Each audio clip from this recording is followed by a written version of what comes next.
Okay, automation dependency. As I mentioned earlier today, the reason this segment is in this course is because as we look at this accident history, what we find is that in 68% of these accidents, automation dependency plays a significant part in leading these crews to either a critical flight attitude or the requirement to extract max performance from their planes. Automation-dependent pilots allowed their airplanes to get much closer to the edge of the envelope than they should have. As we start to study this issue, we decided to take a new tack on this. And so what you're going to hear a lot more at American Airlines is a discussion of what we're going to call levels of automation and technology judgment. What are levels of automation? Well, you know, the doctor guys are going to tell you that there's like 7 levels of automation or something in our airplanes. It gives me a headache. I'm kind of a simple guy. I'm going to suggest to you that there's basically 3 levels of automation in our planes. The lowest level of automation, you might call manual, is when you're hand flying the airplane, the throttles and the controls, and by the inputs and cues that you're getting from your instrumentation and your outside visual cues, you are determining the vertical and lateral path of this plane by flying it. The next highest level of automation would be when you have an autopilot engaged and you're using the flight guidance system in your airplane to tell that autopilot what to do with the plane's flight path for short periods of time. You know, like flight level change, vertical speed, altitude hold, heading select, that stuff. And then the highest level of automation is when we have an autopilot engaged and we're using a flight management computer to tell that autopilot what to do with the flight path of this plane for hours and hours. Low, medium, high. Now the question becomes, which is the appropriate level for the task at hand? You know, you could say all this automation was put in our 2-man airplanes to reduce the workload on the 2-man crew. That's why it's in there. And you could say that to go up a level of automation will reduce workload, and that would be true in many scenarios. You know, FMC hooked up to an autopilot's a great workload reducer for crossing the North Atlantic. You can also say, however, that going down a level in automation will reduce workload in certain scenarios. And as we study the accident history, what we find in the vast majority of the cases is this: that the crew, the 2-man crew, has lost situation awareness. Well, how'd that happen? Well, the 2-man crew became task saturated. Well, how'd they become task saturated? In the vast majority of the accidents, they became task saturated because they were trying to operate at too high a level of automation and a rapidly changing flight path requirement. Did you hear what I just said? They needed to drop down a level in order to maintain their situation awareness. They had to reduce workload. As an example, suppose you're coming in on a star somewhere. Let's say in an FMC airplane to start with. We'll deal with flight guidance too in a minute. We're coming in an FMC airplane on a star someplace. And we've probably had that star arrival all loaded up in that computer for an hour or more. And everything's going just as planned, and we're in LNAV and VNAV, and everything's going just great. And we're stroking down the star, and as long as everything goes as planned, it all works perfect. But let's say as you're coming through around 20,000 feet or so, the controller calls you up and says, American Umpty-Ump, change your arrival. I want you to turn left now, head so-and-so, descend to maintain such and such an altitude, intercept the so-and-so radial of the such and such VOR for the arrival to Umpty-Ump runway. At this point, is it time to go?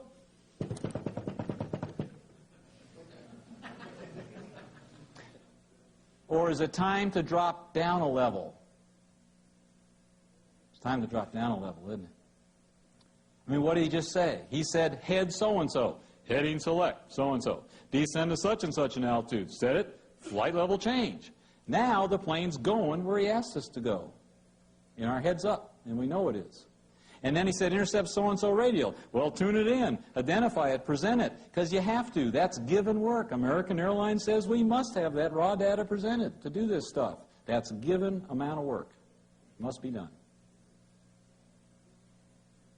Now, if you have time later to go type it all in and get it full up and you wish to and then hook up, fine.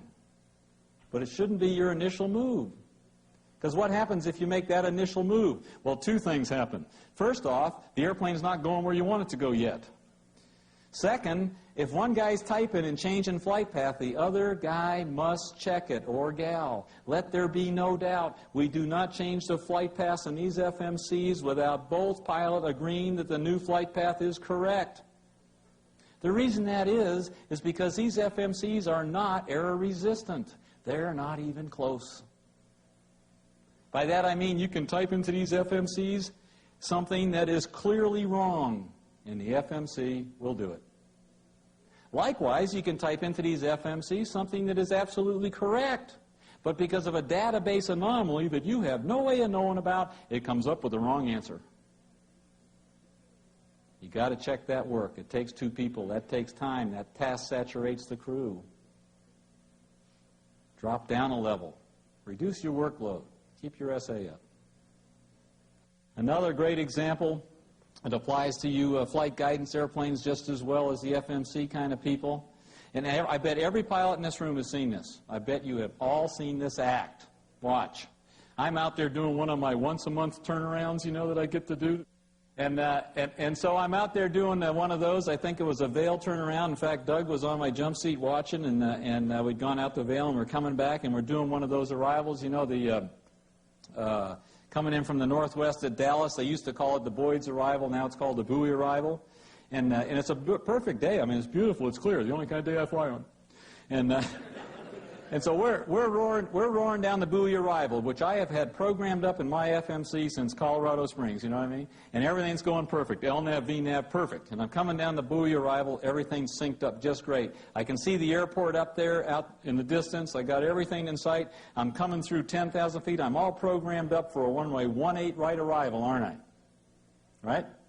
And as I steam down this thing, all programmed up for a 1-8 right arrival, I come through about 10,000 and start down for 9,000. Everything's still hooked up perfect. All of a sudden, the controller says, I knew you'd seen that before.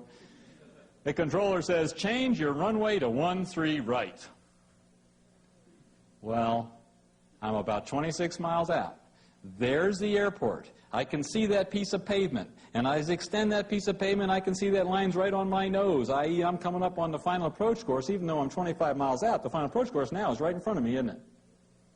And so I look out there and see that, so watch this.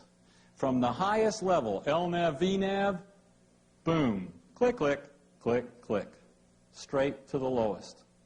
Remember that stuff? I got it. There's the pavement. You know, you kind of turn yourself around. You sort of line up with that pavement, you know. Remember that?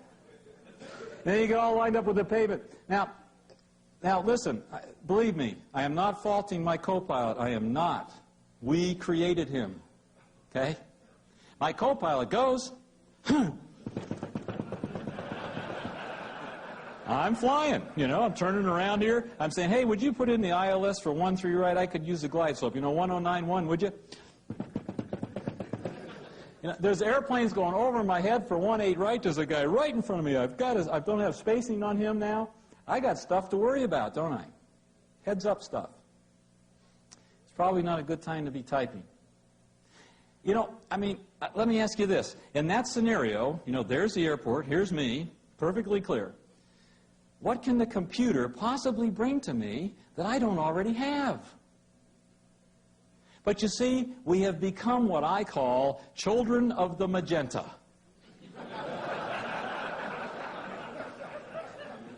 You know, we think we have to have those magenta lines on the map and that magenta V-bar that's steering us toward that line, or for some reason the plane won't fly. Now I'm being facetious. You know, I know you know that. But sometimes that's probably not the right action.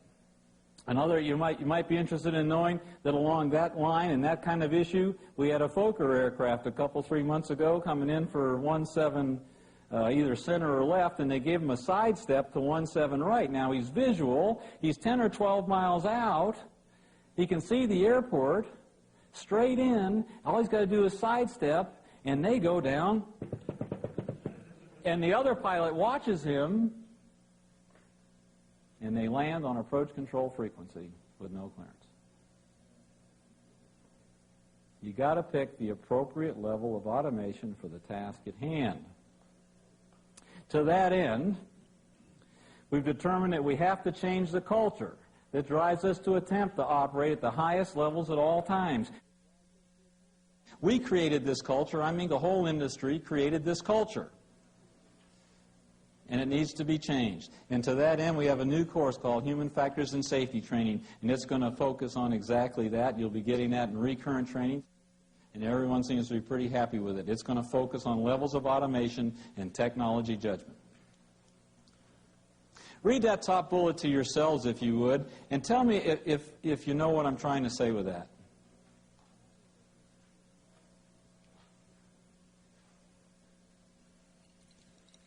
Yeah.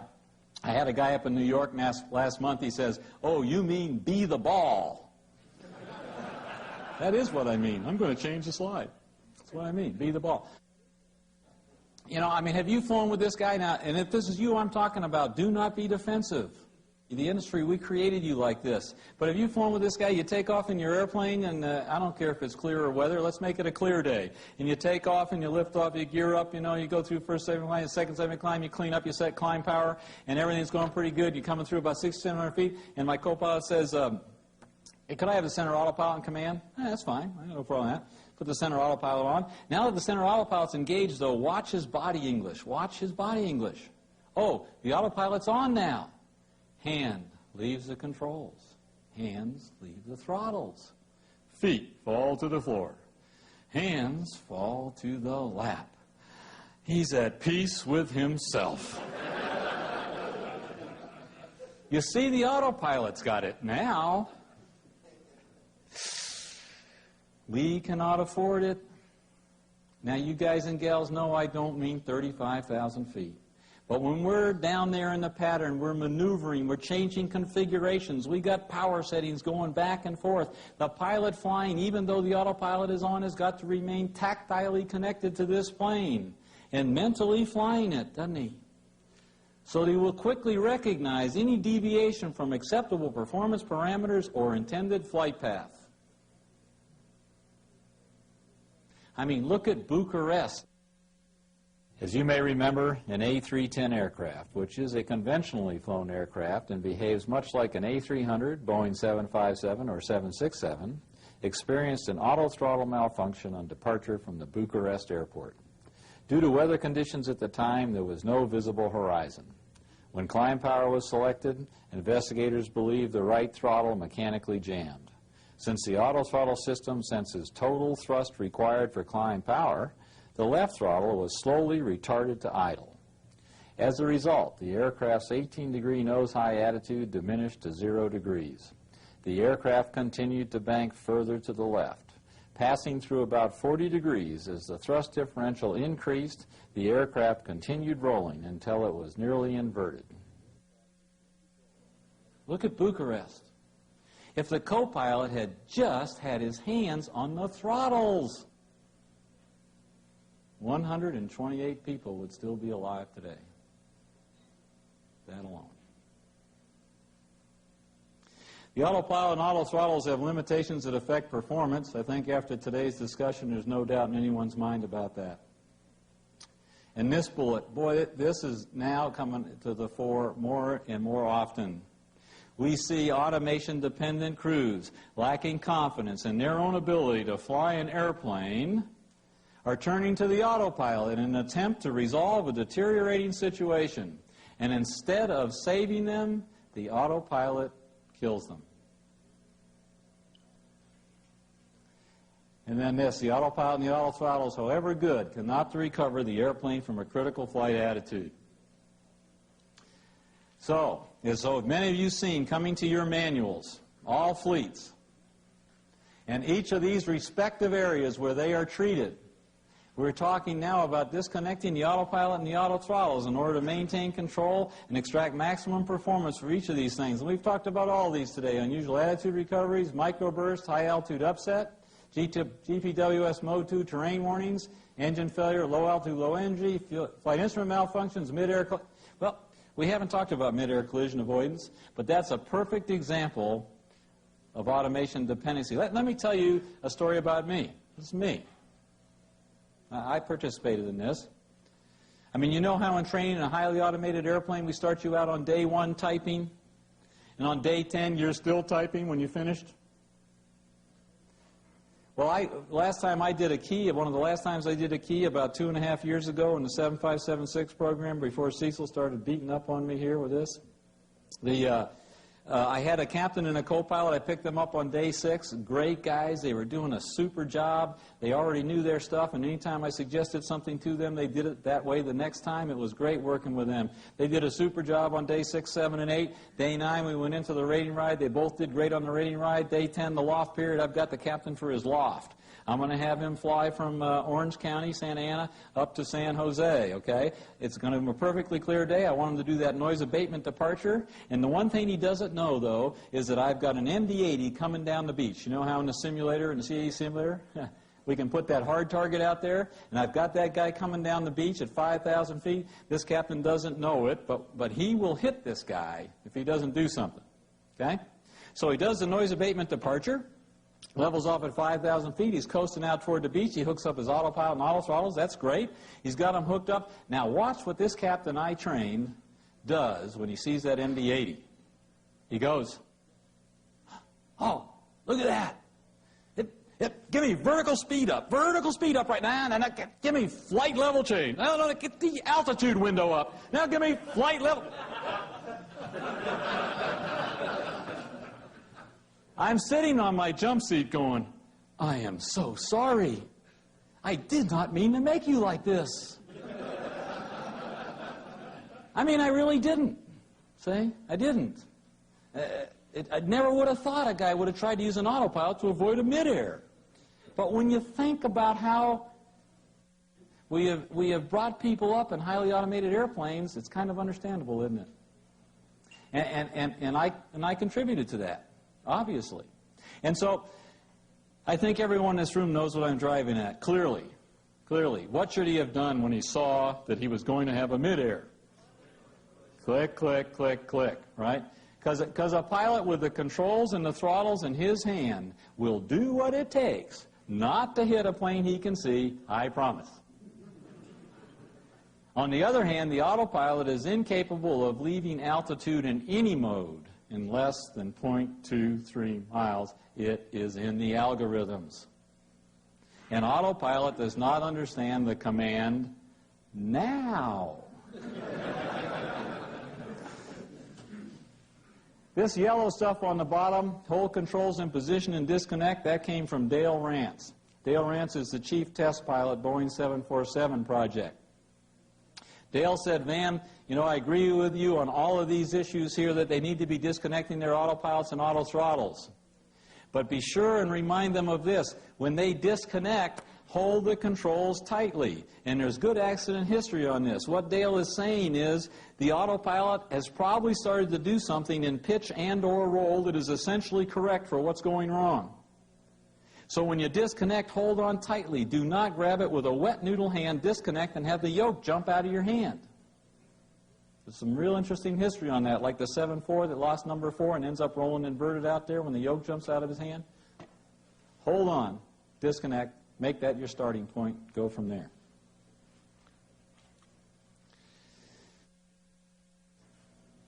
The red box on this slide is not in your operating manuals. This red box really is from Cecil to you. What we're trying to say here, and I think what Cecil's trying to say here, is that we have to go back. Back when I started 25 years ago with American Airlines, I was an engineer on the engineer's seat for low 7 or 8 years, and every time I came back here to recurrent training, I sat in that engineer's seat and I listened to those check airmen telling those pilots, fly the plane first, and the pilots did. They flew the plane first. But then about 15 years ago, we started to become more and more automated in our cockpits, and as the level of automation increased more and more, we started talking about pushing buttons up here on an AFDS manual or typing in typewriters down here, okay, to make the airplane's flight path adjust. Because we were being told by the industry that we were to become automation managers. But the accident history of the first 6 years of the 90s clearly shows automation managers plugging themselves into the ground all over this planet. We are not automation managers. We are captains and pilots. And by our aviator skills, we are to ensure the vertical and lateral paths of these planes at all times. We will use the wonderful tools of automation that have been provided to us to help us with that task. But when the automation is not maintaining the intended flight path, we will turn it off and maintain the path by our skills. As an example of approach parameters, if you're coming down a non-precision approach and the autopilot's engaged and you're in the last segment of this and you're in vertical speed and it becomes apparent that your airplane for some reason or another is going to go through MDA, is it time to push altitude hold? It's not, is it? It's time to go click, click, click, boom, because you can stop it at MDA. The autopilot can't. Or how about this? Let me ask you guys out here, the 7576 community, the A300 guys at all. What's the most often asked question in our cockpits? What's it doing now? Right? And I'm going to suggest to you if that question gets asked in a low altitude environment, the pilot flying should really be going click, click, click, click. This airplane is departing from its intended flight path for some reason. Don't allow it. Maintain the path. Stabilize it, trim it up, and then say, why did it do that? And if it turns out to be mode confusion, which most likely it was, if you want to bring your computer up and put your autopilot and connect it back to it, fine. But don't allow the deviation. And then bottom line on this, to maintain flying skills. It's probably the most important segment in this automation dependency issue. As every pilot in this room understands, if we're coming in somewhere and we decide we're going to get some hand flying time or something, and so we turn off our autopilot but we don't turn off our autothrottles, are we flying? No. We're just guiding the airplane to the V-bars. There's not even a requirement for a cross-check here. To maintain piloting skills, we must both manipulate the controls and manage the energy of the airplane. In doing so, it requires a cross-check and the maintenance of normal piloting skills. Cecil's a great leader. I'll say that with him in here. He's a great leader, and Cecil would never say to you, you will. It ain't going to happen. He's a leader. But what Cecil is saying is as often as you can, pilots of American Airlines, when you deem the situation is right, to practice your skills, turn off your autopilot and your autothrottles, fly your planes, maintain your skills. So that the day something happens, you will have the proficiency and the complete confidence in your own ability to take over an airplane and fly it in any circumstance successfully.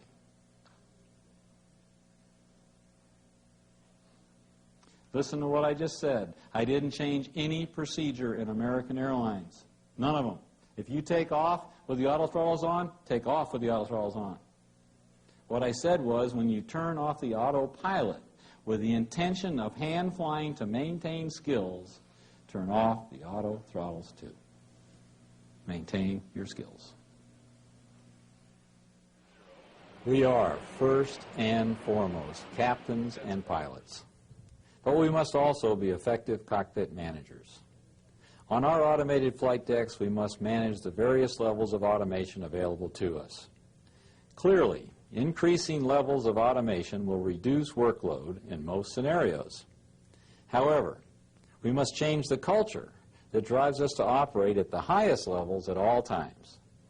Automation lacks the ability to create flexible responses to unanticipated changes in flight path requirements. So, in these circumstances, a lower level of automation should lower workload and thereby preclude us from becoming task-saturated and losing our situation awareness.